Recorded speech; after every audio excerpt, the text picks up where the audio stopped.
জগতের পীড়িতে ভালা না। তোমার মাইয়া সুন্দরী আর আমার পোলা রঘুর মধ্যে একটা প্রেমের সম্পর্ক হয়ে গেছে, তাই আমি ভাবলাম যে তোমার মাইয়ারে আমার পোলার সাথে বিয়ে করাইয়া আমার বাড়িতে নিয়ে যাবো। তুমি কি কও? বাইরেও এক্ষুনি বাইরেও যাও, তাহলে সারা গ্রামের মানুষটা কেমন অপদস্থ করবো এটা চিন্তা করতে পারবো না। আব্বা আমি রঘুরে ভালোবাসি। তো ভালোবাসা আব্বা আমি রঘুরে ছাড়া বাঁচবো না। কত বড় সাহস! সুন্দরীর লেগা আমি আমার বাপেরও ছাড়ি নাই। তুই কোন জঙ্গলের রাজা রে? তোর এই হাত আমি রঘু এনে এইসব ডাকাতি শুরু করছস না? আব্বা তুমি আমার যার লগে বিয়া দিবা তার লগে আমার বিয়া হইব।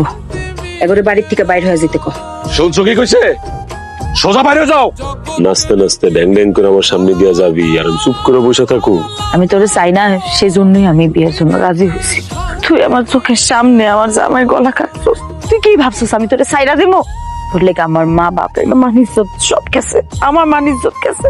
কি করবি তুই? আমার মায়েরা ফেলাবি? মায়েরা ফেলা আমারে, আমি কি বাইসে থেকে কি করবো? এত জলদি ভালোবাসা ঘেন্নায় পরিণত হয়ে গেল? আমি কিন্তু এমন আছিলাম না। 8-10টা পুরুষ মানুষের মতো আমার একটা স্বপ্ন আছিল, ভালোবাসার মানুষে বিয়া কইরা সুখে শান্তিতে সংসার করুক। তোর দুটা পায়ে ধরি, আমার আব্বা আমার কাছে নিয়ে জানা, আমি এখানে থাকবো না। আমি ডাকাই থুইছি তোর লেগ, তোরে উঠাইলো আমি এর লেগে ডাকাই থুইছি। তোর শরীরে একটা ফুলের টোকা পাইতে দিব না, কথা দিলাম। এমন করিস না, আমি না তোরে ভালোবাসি। তুই আমার হয়ে থাক, আমি বনের রাজা অমু, তুই আমার মুকুট হবি। তোর আমি অনেক ভালোবাসি। কি চাই? কিটা লাগছে? কিটাতে লাগবো এটা তো আমি আগের থেকে জানি। কি লাভ হইলো খাওয়ানোর লোকে গুসা কইরা? এবার ডিম দিয়ে দিতেছি আমি।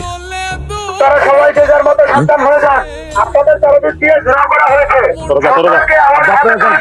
চল সব নাম। না দিবে না গো, পীড়িত তোর আমি অনেক ভালোবাসি। মিলে না। আজকে থেকে তোমাদের সর্দার হচ্ছে আমার একমাত্র সন্তান রঘু সর্দার। তোমাদের জন্য একটা খুশির সংবাদ আছে, এটা হইলো আজকে রাত্রের মধ্যেই আমার ছেলে রঘু সর্দারের সাথে সুন্দরীর বিবাহ সম্পন্ন করব। হারায় যাওয়া ভালোবাসা ফিরে পাইছি তো, আহো। শান্তি মিলে না। কি ভাবছিস তোর আমি মিশে? আমারে এমনি মারলি সুন্দরী? আমার বাবা একটা ভালো মানুষের লোক, আমি বিয়ে দিচ্ছি। এই মানুষটারে তুই আমার চোখের সামনে গলা কাটছো। পীড়িতে হয় না